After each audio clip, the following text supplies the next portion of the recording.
Back call చేశారనమాట. అంటే వాళ్ళని ఇక్కడే పెట్టేసి వెళ్తున్నాం. ఈరోజు అయితే పని అవ్వలేదు.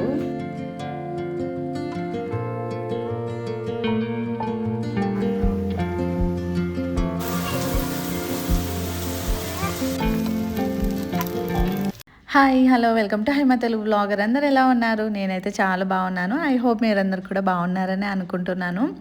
సో ఇక్కడ చూస్తున్నారు కదా, న్యూ సోఫా కవర్ అనమాట. ఇది రీసెంట్గా తీసుకున్నాను నేను. యాక్చువల్గా మీరు లాస్ట్ బ్లాగ్స్ అన్నీ చూసుంటే నేను గోవాకి వెళ్ళే ముందు షాపింగ్ చేశాను కదా విశాల్ మార్ట్లో. సో విశాల్ మార్ట్కి వెళ్ళే దారిలో చంద్ర హాస్పిటల్కి ఆపోజిట్లో ఎగ్జిబిషన్ కండక్ట్ చేశారని చెప్పాను నేను.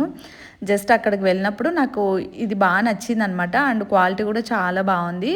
సో అప్పుడు తీసుకున్నాను అనమాట నేను. బట్ ఏంటంటే ఇంక అప్పుడు గోవాకి వెళ్ళే ట్రిప్ హడావిల్లో ఉన్నాను కాబట్టి ఏమేమి షాపింగ్ చేశాను ఏంటి అనేది నేను క్లియర్గా చూపించలేదు. సో ఆ ఎగ్జిబిషన్లో ఇది తీసుకున్నాను నేను. వీటితో పాటు అచ్చుతాకి హెయిర్ క్లిప్స్ అవి కూడా తీసుకున్నాను. సో ఇది మొత్తం పొడవుగా వస్తుంది, మనము ఎంత లెంత్ని బట్టి కట్ చేసుకోవచ్చు అనమాట. సో కట్ చేసి వేశాను. కరెక్ట్గా సెట్ అయింది. లుక్ మొత్తం కంప్లీట్గా చేంజ్ అయినట్టు నాకు అనిపించింది. సో నిజంగా చాలా బాగుంది. మీకు ఎలా అనిపించిందో కూడా నాకు కామెంట్ బాక్స్లో తెలియజేయండి. అండ్ ఇప్పుడు ప్రజెంట్ ఆ ఎగ్జిబిషన్ అయితే లేదండి, ఎందుకంటే చాలా డేస్ అయిపోయింది కదా. ఒక 1 మంత్ అలా కండక్ట్ చేశారనుకుంటే ఎగ్జిబిషన్. సో ఇప్పుడైతే లేదు.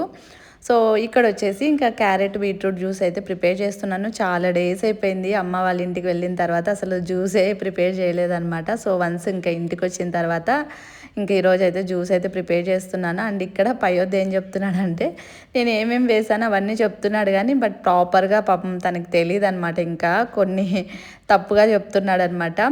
ఈ బీట్రూట్ని చూసి ఆనియన్ అలా చెప్తున్నాడు. బీట్రూట్ జ్యూస్ తెలుసా?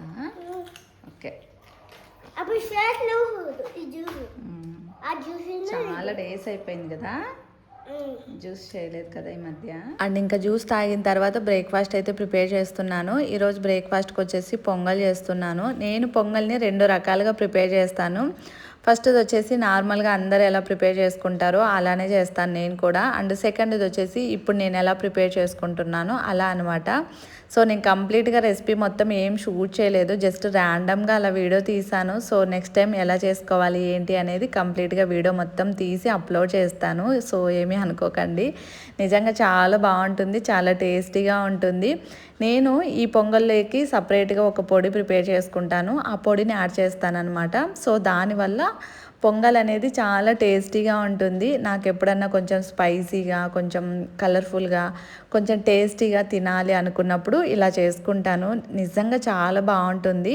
సో పొంగల్ అయితే రెడీ అయిపోయింది. నేను ఆల్రెడీ చట్నీ కూడా ప్రిపేర్ చేసి పెట్టేశాను. మంచిగా నేను మా హస్బెండ్ బ్రేక్ఫాస్ట్ అయితే ఎంజాయ్ చేసాము.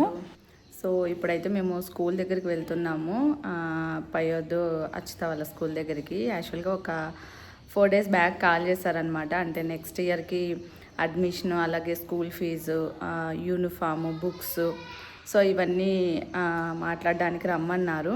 సో ఈరోజు అయితే వెళ్తున్నాము. యాక్చువల్గా నిన్ననే వస్తామని చెప్పాను కానీ బట్ నిన్న కుదరలేదు నాకు. అందుకే ఇప్పుడు ఇద్దరం రెడీ అయ్యి వెళ్తున్నాము. పిల్లలైతే ఆల్రెడీ కిందికి వెళ్ళారు ఆడుకోవడానికి, వాళ్ళని ఇక్కడే పెట్టేసి వెళ్తున్నాము. వాచ్మెన్ అంకుల్ ఉన్నారు కదా, అంకుల్కి చెప్పేసి వెళ్దాం అన్నట్టు అనుకున్నాం. ఎక్కువ టైం ఏం పట్టదు, జస్ట్ ఒక 10 to 15 minutesలో అయిపోతుంది. అండ్ ఇలా ఏదైనా బయటికి వెళ్ళేటప్పుడు పిల్లలు పెద్దగా ఏమి సతాయిచ్చరు, అంటే మేము వస్తాము అన్నట్టు ఏడవడం కానీ లేకపోతే ఇబ్బంది పెట్టడం కానీ అలా ఏం చెయ్యరు. సో మేము లేదు ఇలా వెంటనే వచ్చేస్తాము అని ఏదో ఒకటి చెప్తే కామ్ అయిపోతారనమాట. ఇన్ జనరల్గా పిల్లలు ఈ ఏజ్లో ఏంటంటే బయటికి వెళ్తే వాళ్ళు కూడా రావాలని అనుకుంటారు కానీ బట్ మంచిగా పిల్లలు కింద ఎవరన్నా తోడుంటే ఆడుకోవడానికి అస్సలు ఇంకెక్కడికి రారనమాట. పయోద్దు అసలు బయటికి రావాలి అన్నట్టు పెద్ద ఇంట్రెస్ట్ అయితే చూపించాడు. అచ్యుత కొంచెం అడుగుతుంది నేను కూడా వస్తాను అన్నట్టు, బట్ తనకి నచ్చ చెప్తే వింటుందనమాట. సో అలా అనమాట మా పిల్లలైతే. ఈరోజు అయితే పని అవ్వలేదు, రిటర్న్ అయితే వచ్చేసాము. అప్పటికి ఒక 1 hour అలా వెయిట్ చేసాము.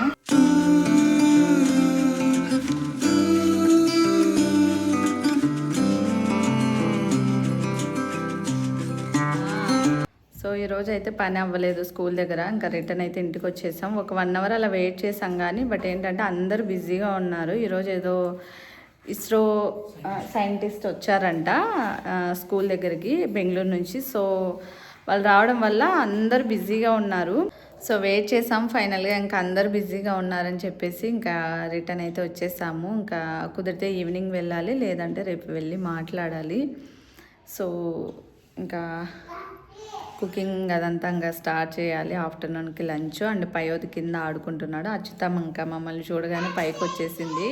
సో ఇంకా ఆఫ్టర్నూన్ లంచ్కి అయితే రైస్ కుక్కర్లో రైస్ పెట్టేశాను. అండ్ ఆల్రెడీ రసం కూడా ప్రిపేర్ చేశాను. అండ్ ఇది వచ్చేసి ఇంకా ఆలు ఫ్రై చేస్తున్నాను. మోస్ట్లీ ఖచ్చితంగా డేలో ఒక 2 కర్రీస్ చేయడానికి అయితే ట్రై చేస్తాను. ఎందుకంటే పిల్లలు ఉన్నారు కాబట్టి ఒక కర్రీతో కాకపోయినా ఇంకొక కర్రీతో అలా తింటారు కదా అన్నట్టు. సో ఈరోజు రసం చేశాను కాబట్టి ఇంకా ఫ్రై చేశాను అనమాట. సో లంచ్ చేసిన తర్వాత పిల్లలు అండ్ మా హస్బెండ్ కాసేపు పడుకున్నారు. నేను ఆ టైంలో కాసేపు ఎడిటింగ్ అలా చేసుకున్నాను. సో ఇది వచ్చేసి ఈవినింగ్ అనమాట. ఇంకా పిల్లలకి పాలు అయితే వేడి చేసేసాను. అండ్ ఇక్కడ నాకు మా హస్బెండ్కి టీ అయితే పెట్టేశాను. ఖచ్చితంగా ఈవినింగ్ టైము ఇద్దరం కూర్చొని టీ తాగడానికి అయితే ట్రై చేస్తాము. ఒకప్పుడు అయితే ఇంకా మార్నింగే కాఫీ చేసుకొని కూర్చొని తాగేవాళ్ళము. బట్ ఈ మధ్య ఇంకా కాఫీ మానేసాం కదా, ఇంకా మార్నింగ్ క్యారెట్ బీట్రూట్ జ్యూస్ తాగుతున్నాం కాబట్టి బ్రేక్ఫాస్ట్ చేసిన తర్వాత లైట్గా కాఫీ అయితే తాగుతాము. సో ఈవినింగ్ కంపల్సరీగా టీ అయితే తీసుకుంటాము. సో టీ తాగిన తర్వాత ఇంకా పిల్లలకైతే పాలు ఆల్రెడీ వేడి చేసి పెట్టేశాను కాబట్టి ఇంకా వాళ్ళకు కూడా కొంచెం బెల్లం వేసి పాలైతే ఇచ్చేస్తున్నాను. నేను పయోధికి కొంచెం పాలు ఎక్కువ ఇస్తాను, అచ్యుతకి కొంచెం పాలు తక్కువ ఇస్తాను. ఎందుకంటే అచ్యుత అంత ఇష్టంగా పాలు తాగదు. అంటే తనకి బాగా తాగాలనిపిస్తే తాగేస్తుంది, కానీ ఒక్కొక్క రోజు తాగుతుంది, ఒక్కొక్క రోజు వద్దని చెప్పేస్తుంది కొన్ని తాగి. కానీ పయోధి అలా కాదు, మంచిగా పాలైతే బాగా తాగుతాడనమాట.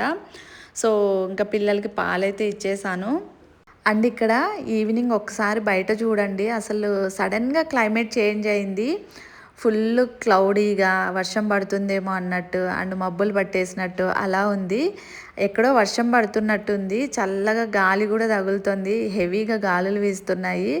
అండ్ వర్షం పడేటప్పుడు ఒకలాంటి స్మెల్ వస్తుంది కదా, మట్టి స్మెల్, అది కూడా వస్తుంది. నిజంగా చాలా మంచిగా అనిపిస్తుంది ఆ మట్టి స్మెల్ వాసన వస్తున్నప్పుడు. సో మేము ఉంటున్న ఏరియాలో చాలా ప్రశాంతంగా, చాలా డీసెంట్గా, చాలా బాగుంటుంది. అసలు ఎటువంటి డిస్టర్బెన్స్ లేకుండా ఉంటుంది. మేము ఉండేది ఫస్ట్ ఫ్లోర్లో అనమాట. అండ్ ఇక్కడ చూస్తున్నారు కదా, ఇది వచ్చేసి ఎంట్రన్స్ అనమాట ఇది. సో ఎంట్రన్స్ బట్ ఇంకా లోపలికి ఉందన్నమాట. బట్ అపార్ట్మెంట్ అనేది కొంచెం స్టార్టింగ్లోనే ఉంది. లోపలికి ఇంకొక హౌస్ ఉందన్నమాట. సో చాలా బాగుంటుంది, డీసెంట్గా అలా ఉంటుంది. సో చూస్తున్నారు కదా, అసలు చెట్లన్నీ ఊగుతున్నాయి. చాలా సడన్గా క్లైమేట్ అయితే చేంజ్ అయింది. బట్ ఇంకా వర్షం అయితే స్టార్ట్ అవ్వలేదు. అండ్ ఇక్కడ వచ్చేసి చీనికాయలు చెప్పాను కదా, నేను అమ్మ వాళ్ళ ఊరికి వెళ్ళినప్పుడు తోటలో చీనికాయలు తీసుకొని వచ్చాము అని చెప్పి. ఎక్కువ లేవు, మేము వెళ్ళినప్పటికే చీనికాయలు అన్నీ కోసేసారనమాట. సో ఎక్కడన్నా కోసేటప్పుడు కనిపించకుండా ఉంటాయి కదా, వాటిని ఇంకా నాన్న వెతికి వెతికి కోసారనమాట. కోసింటే ఇవన్నీ అయ్యాయి. సో వాటిని నేను ఇంకా తీసుకొని వచ్చాను. అసలు ఎంత స్వీట్ ఉన్నాయంటే, చూడ్డానికి చాలా చిన్నగా కనిపిస్తున్నాయి కానీ చాలా స్వీట్ ఉన్నాయి, చాలా బాగున్నాయి. మెయిన్ పిల్లలు అండ్ మా హస్బెండ్ చాలా ఇష్టంగా తింటారు చీనికాయలని. అండ్ ఇందులో అక్కడక్కడ కొంచెం వాడిపోయినట్టు ఉన్నాయి కదా, అవి ఒక ముందు తీసుకొని వచ్చినవి అనమాట. అంటే ఒక 15 days ముందు తీసుకొని వచ్చారు, అంటే మేము గోవాకి వెళ్ళే ముందు అనమాట. సో అవి కూడా ఉన్నాయి. ఎందుకు పడేయలేదంటే చాలా స్వీట్గా ఉన్నాయి. జస్ట్ వాటి రసం తీసుకొని జ్యూస్ అయినా చేసుకోవచ్చు కదా అన్నట్టు నేను ఇంకా పడేయలేదన్నమాట. సో ఆల్మోస్ట్ ఇంకా నైట్ కలా ఇంకా వర్షం పడుతోంది. చూస్తున్నారు కదా, చాలా హెవీగా వర్షం స్టార్ట్ అయింది. అసలు నేను వీడియో తీయడానికి కూడా అవ్వట్లేదు, ఎందుకంటే ఆ వాన్ అనేది లోపలికి పడుతుందన్నమాట డోర్ దగ్గర. అండ్ మెయిన్ కెమెరా లెన్స్ ఉంటాయి కదా, వాటిపైన పడుతుంది. నేను మళ్ళీ తుడిచి జస్ట్ అలా తీసానమాట. ఇలా వర్షం పడేటప్పుడు పిల్లల్ని కంట్రోల్ చేయడం చాలా కష్టము, ఎందుకంటే వాళ్ళు వాన్లోకి వెళ్ళాలి, తడవాలి అన్నట్టు అనుకుంటారు. సో అప్పటికి కరెంటు పోయిందనమాట. మోస్ట్లీ ఇలా వర్షం పడేటప్పుడు అనంతపురంలో కరెంట్ అయితే చాలా తక్కువ తీయడము. బట్ ఏంటంటే ఈ గాలి వీస్తుంది కదా, అందువల్ల పవర్ తీసేశారనమాట. సో మేము కూడా మంచిగా డోర్ దగ్గర కుర్చీ వేసుకొని కూర్చొని ఆ వానను చూస్తూ కూర్చున్నాను అనమాట.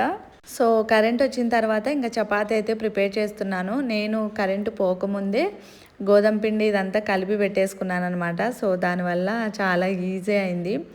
మోస్ట్లీ మా ఇంట్లో నైట్ టైము చపాతీ కానీ జొన్న రొట్టి కానీ ఉంటుంది. అండ్ పిల్లలు కూడా దానికే అలవాటు పడ్డారు. అంటే రైస్ ఉండాలి అన్నట్టు ఏమీ అనుకోరు. సో చపాతీ చేస్తే చపాతీ తినేస్తారు, లేదంటే జొన్న రొట్టి చేస్తే జొన్న రొట్టి తినేస్తారు. బట్ ఏంటంటే చపాతీ కొంచెం ఇష్టంగా తింటారనమాట. సో ఈరోజు వచ్చేసి నేను ఇంకా పిల్లలకి ఎగ్ వేసి ఎగ్ చపాతీ అయితే ప్రిపేర్ చేసిస్తున్నాను. కొంచెం పైన సాల్ట్ అండ్ కారం పొడి వేసాను. ఎక్కువ వేయలేదు, జస్ట్ లైట్గా వేసాను. ఎందుకంటే మరీ స్పైసీగా అలా ఉంటే తినరు. పయోద్దు కొంచెం స్పైసీగా ఉన్నా తింటాడు, కానీ అచ్యుత అస్సలు ఇంకా కొద్దిగా స్పైసీగా ఉన్నా అస్సలు తినదనమాట తను. సో తనతో నాకు కొంచెం ప్రాబ్లం, ఏది చేసినా కానీ తనని దృష్టిలో పెట్టుకొని చేయాలన్నమాట నేను. సో ఈ ఎగ్ చపాతి ఎప్పుడు చేసినా కానీ ఎందుకో సరిగ్గా రాదు. ఎంత మంచిగా చేయాలని ట్రై చేసినా కానీ ఇలానే వస్తుందన్నమాట. బట్ ఫైనల్గా పయోదికి ఒకటి అచ్చుతాకు ఒకటి అయితే ఎగ్ చపాతి అయితే చేశాను. ఈ మధ్య కొంచెం జొన్న రొట్టి తక్కువ చేస్తున్నాను. సో మాకైతే నార్మల్గా చపాతీ అయితే చేసేసాను, ఎందుకంటే ఆల్రెడీ కర్రీ అదంతా ఉందన్నమాట. ఇంకా వేస్ట్ అవుతుంది ఎగ్ చపాతీ చేస్తే అన్నట్టు నేను ఇంకా పిల్లలకి ఒకటి చేసి ఇచ్చేసాను. సో వ్లాగ్ అయితే ఇక్కడితో ఎండ్ చేస్తున్నానండి. ఐ హోప్ మీకు నచ్చిందని అనుకుంటున్నాను. నచ్చితే like and share comment. So stay tune. Thank you for watching. Bye bye.